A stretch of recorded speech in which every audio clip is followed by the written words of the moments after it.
and we'll roll the travel bag back out here and start going back over it. So the easiest way when you're learning and just getting going with this is to try to lay it out as much as possible to eliminate the confusion or any confusion you might have just becoming more familiar with it. So like I said, lay it out. Look at it, make sure everything is as even as possible just to make it easier on yourself. Open up your BCD area, the wings, and that's a great place to start.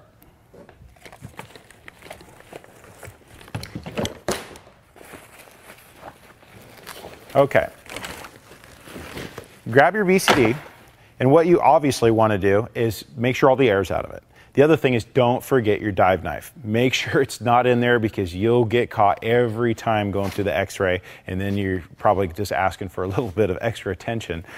So anyway, make sure there's no dive knife in your BCD. Take everything out of it. If you've got integrated weights that pop out, just take those and find another creative place to put them inside. There's a lot of little nooks and crannies and places that you can tuck things in the bag or in the turtle pack or in the spider bag.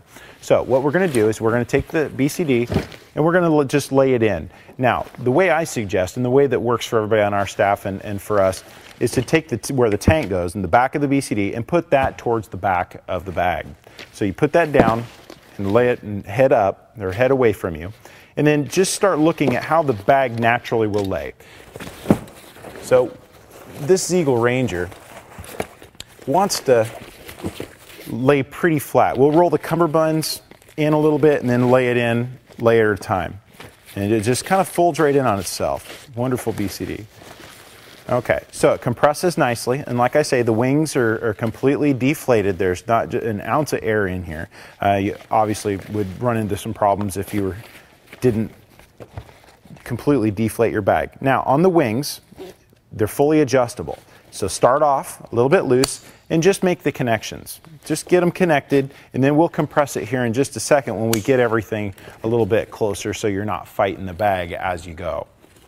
So we'll get the adjustment all the way out, make the connections. We'll get the big 2-inch connections and get them all the way out. Pull it up. Make sure your inflator is tucked down in because we don't want anything to pop out while we've got the bag on our back. Okay, get everything snug down. Now, with the 2-inch buckle, just snug it. You don't have to really pull on this. It's not going to really compress the BCD anymore. The key is the smaller buckles, the smaller 1-inch buckles, the 3 down here on the sides. Now, put your index finger inside and just help it. You don't want to enter any kind of a strength contest with your gear because you'll probably win, but you just want to compress it down and use common sense on what feels right or not. You just want to pull it down. Everything will start sucking up, and it's just kind of a natural thing, the way everything starts incrementally compressing.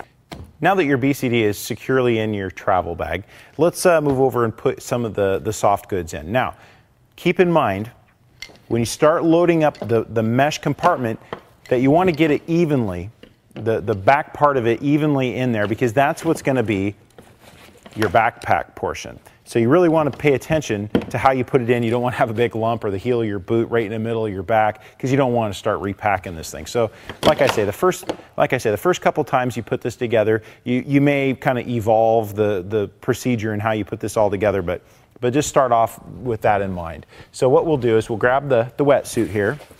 Now, what I suggest is to try to keep the zipper away from the backpack part, because you don't need to feel that. So I'll just take my wetsuit, and like I said, this is a 3 mil full wetsuit, and I'll just take it and I'll fold it up more, just kind of a square that it's going to fit into this pocket fairly easily. And then I'll just work it in evenly. Make sure you fill all 4 corners of the bag so that you don't get kind of a blank spot or a hole when you start trying to compress the bag, or it starts compressing funny because you've got one area stuffed more than another. So you don't have to take a bunch of time getting it in there. You just kind of cram it in there, but keep that back portion flat, because that's really going to serve you later when you start putting it on your back and you don't want a big lump in your back. Now I'll reach over and grab my boots, the bag, and set of gloves. I've found with my gear configuration, this is the best combination of pieces to put in this. And I'll keep my little mesh bag that came with my, my booties just in case I want to hang them off the balcony or something at the hotel when I'm trying to dry out my gear. So slide the boots in, slide my empty bag in, throw the gloves in there. And like I say, just kind of evenly distribute things so that when you start compressing, you don't run into lumpiness problems. And just use common sense. You'll go ahead and keep everything away from the zipper, start zipping it up. Make sure everything is nice and settled and evenly distributed inside the mesh bag, and you're good to go with that. Now, we'll go straight to the fin caddy. I'll grab that. Now, when you put your fins inside the fin caddy, you want to put them back to back, or bottom to bottom, tip to tip, and the tips go into the fin caddy first, into the corral, into the lasso, the oval at the top of it. And I'm sure that in your hands it makes a lot more sense than me describing it here, but like I say, just take a look at it, play with it a little bit, and you'll figure it out. It's pretty basic. Okay, so we'll get everything situated here. I like to keep the shoulder strap for the fin caddy in the turtle pack or somewhere else, maybe even in the mesh here, just so that I don't want to take a chance of it falling out, working its way out when I've got it on my back and having something trailing along. So I'll keep that someplace else. We'll grab our handle strap, which is definitely handy to have affixed to the fin caddy when you're traveling, just for the ease of deployment. In case TSA wants to see it, you can just grab it and pull it out, and it's no problem.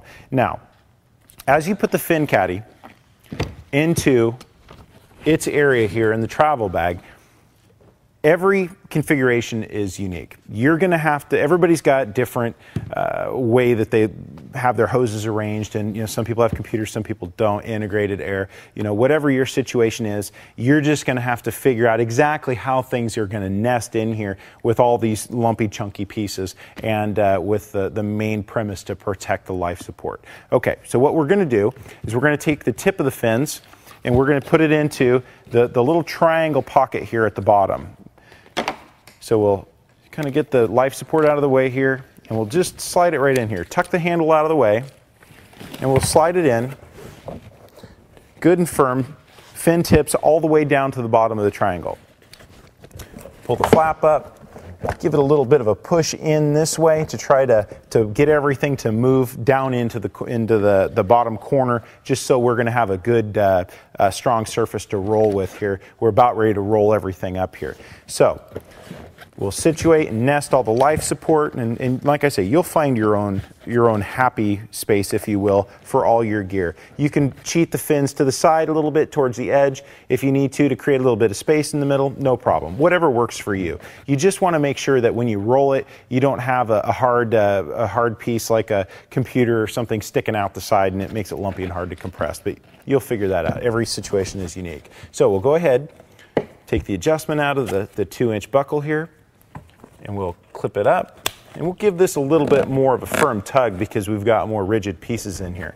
Now, again, this is a key to the bag, the fins. We've taken out, to get that 5-6 pound weight on the bag, we've eliminated all of the rigid structure of the bag and are using the actual pieces of gear as the structure for the bag.